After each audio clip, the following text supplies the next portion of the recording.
नमस्कार बंधुरा केमन आছেন সবাই ভালো আছেন তো পাপিয়ার ঘরোয়া চ্যানেলটিতে সকলকে জানাই স্বাগত।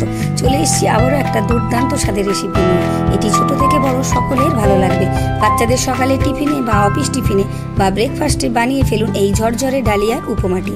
একঘেয়েমি ডালিয়ার খিচুড়ি খেতে ভালো না লাগলে একবার এইভাবে বানিয়ে ফেলুন ডালিয়ার উপমা। খুবই সুস্বাদু ও স্বাস্থ্যকর এবং পুষ্টিকর খাবার এটি। এটাকে ডালিয়ার উপমা বা ডালিয়ার পোলাও বলতে পারেন।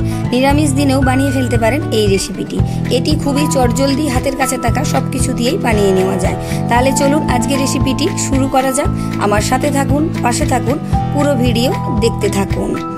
এখানে আমি এক বাটির কিছু কম ডালিয়া নিয়েছি। এটাকে কেউ দালিয়া বা ডালিয়া বলে। এটা হচ্ছে আসলে গমের ভাঙা টুকরো, সুজির থেকে একটু সাইজে বড়।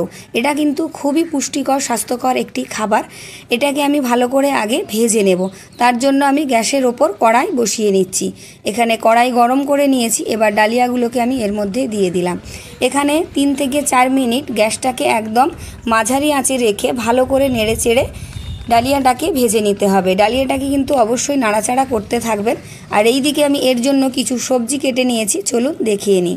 আলু, গাজর, বিনস আর পেঁয়াজ খুব ভালো করে আগে থেকে ধুয়ে নিয়ে আমি টুকরো করে ডুমো ডুমো করে কেটে নিয়েছি। আপনারা হাতের কাছে যা থাকবে তাই কিন্তু কেটে নেবেন। 2টো আলু, 2টো গাজর, কিছুটা বিনস আর 2টো পেঁয়াজ আমি এইভাবে মিডিয়াম সাইজের 2টো পেঁয়াজ টুকরো ডুমো ডুমো করে কেটে নিয়েছি।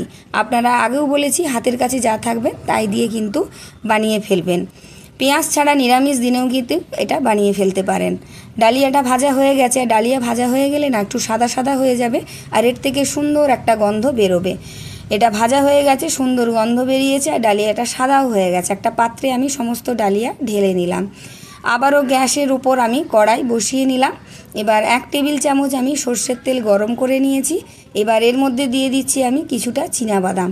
চীনাবাদামটাকে একদম গ্যাসটাকে মিডিয়ামে রেখে খুব ভালো করে নেড়ে চেড়ে আমি লাল লাল করে ভেজে নিয়েছি। চীনাবাদাম ভাজতে কিন্তু একটু সময় লাগে, একটু সময় ধরে ভালো করে ভেজে নেবেন। ভাজা হয়ে যেতেই বাদামটা আমি তুলে নিয়েছি। এবার এই তেলের মধ্যে আমি কিছুটা কাজু অর্ধেক করে ভেঙে রেখেছিলাম সেটা দিয়ে দিলাম আর কিছুটা কিশমিশও আমি এর মধ্যে দিয়ে দিচ্ছি। কাজু কিশমিশ ভাজার সময় কিন্তু গ্যাস একদম আমি কমিয়ে দিয়েছি। এটা মিডিয়াম বা হাইতে রাখা যাবে না, তাহলে কাজু কিশমিশ পুড়ে যাবে। আর কাজু কিশমিশ খুব একটা কড়া মানে বেশি লাল করে ভাজার কোনো দরকার নেই। হালকা একটু নেড়ে চেড়েই তুলে নিতে হবে। এখানে কিশমিশগুলো বেশ ফুলে উঠেছে আর কাজুতেও হালকা রং ধরেছে। সমস্ত কিছুকে আমি তেল ঝরিয়ে তুলে নিলাম। এবার কড়াইতে আমি আরও 3 থেকে 4 টেবিল চামচ সর্ষের তেল দিয়ে ওর মধ্যে কেটে রাখা পেঁয়াজগুলো আমি দিয়ে দিলাম। পেঁয়াজ কুচিগুলোকে একটু নেড়ে চেড়ে একটু ভাজবো, বেশি নয়। এবার এর মধ্যে আমি সমস্ত সবজিগুলো দিয়ে দেবো। পেঁয়াজ এই জায়গায় যদি বেশি ভেজে ফেলি তাহলে সবজির সাথে ভাজতে গিয়ে কিন্তু পেঁয়াজটা আগে পুড়ে যেতে পারে। আর আপনারা চাইলে শুধু আলু দিয়েও করতে পারেন বা পেঁয়াজ ছাড়া নিরামিষ দিনেও কিন্তু এই রান্নাটি বানিয়ে ফেলতে পারেন। স্বাদ কিন্তু একই থাকবে। যারা আলু গাজর পছন্দ করেন না তারা বিনস দিয়ে বা হাতের কাছে যা থাকবে তাই দিয়েই কিন্তু বানিয়ে ফেলতে পারেন। সমস্ত সবজিগুলোকে কিন্তু একসাথেই আমি ভেজে নিচ্ছি। এগুলোকে আলাদা আলাদা করে ভাজার কোনো প্রয়োজন নেই। এই সময় আমি দিয়ে দিলাম পরিমাণ মতো নুন। নুনটা আপনারা সবজি অনুযায়ী দিয়ে নেবেন। আর দিয়ে দিলাম কিছুটা হলুদ গুঁড়ো, 1/2 চা চামচ মতো। আপনারা না চাইলে হলুদ গুঁড়োটা দেবেন না। আমাদের বাড়িতে বলে সধবাদের নাকি রান্নাতে একটু হলুদ দিয়ে খেতে হয়, তাই আমি সামান্য একটু হলুদ গুঁড়ো দিলাম। দিয়ে সবজিগুলোকে নেড়ে চেড়ে খুব ভালো করে ভেজে নেব। এটা একটু সময় লাগবে ভাজতে, তবে এই রান্নাটা করতে কিন্তু বেশিক্ষণ সময় লাগে না। সবজিগুলো ভাজা হয়ে যেতেই আমি এর মধ্যে জল দিয়ে দিলাম সবজিটা সেদ্ধ হবে বলে। আর এখানে কিন্তু 50% সবজি সেদ্ধ হয়ে গেছে। আপনারা কিন্তু এই সময় একটু জল বেশি দিয়ে রাখবেন। এটাকে এবার কিছুক্ষণ ধরে আমি ফুটিয়ে নেব সবজিগুলো সেদ্ধ হওয়া পর্যন্ত। এখানে আমি দিয়ে দিচ্ছি 3টে কাঁচা লঙ্কা টুকরো করে কেটে রেখেছিলাম, সেটা দিয়ে দিলাম। ঝালটা আপনারা আপনাদের পরিমাণ মতো নেবেন।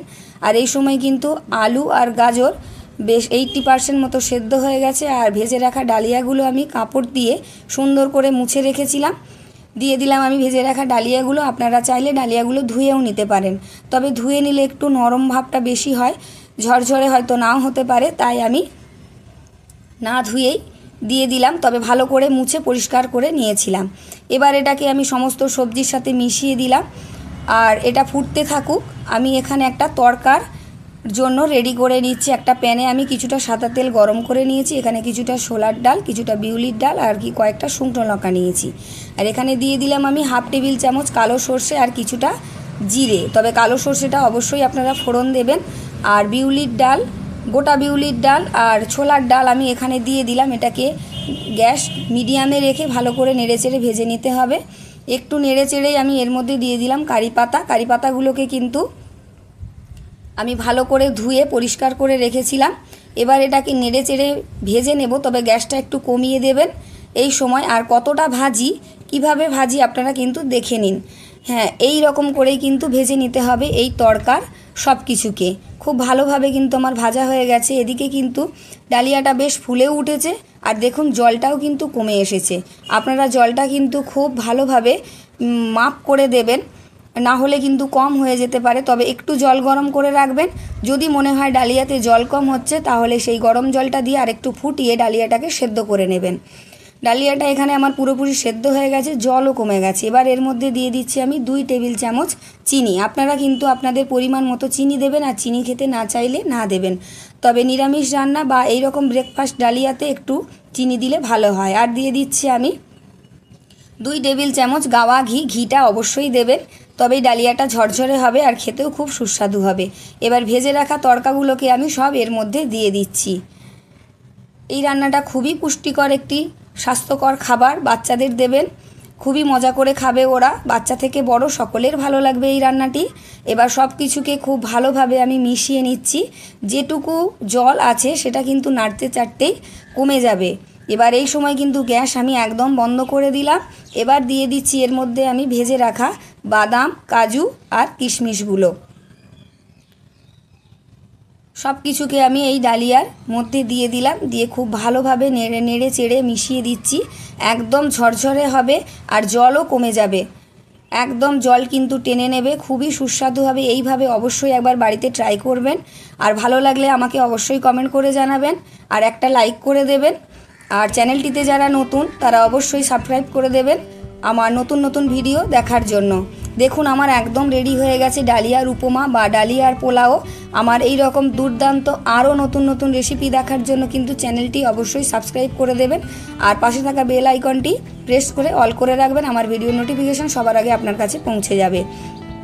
তাহলে বন্ধুরা দেখা হচ্ছে আবার একটা দুর্দান্ত রেসিপি নিয়ে। ততক্ষণের জন্য টাটা বন্ধুরা, সবাই পাশে থাকবেন।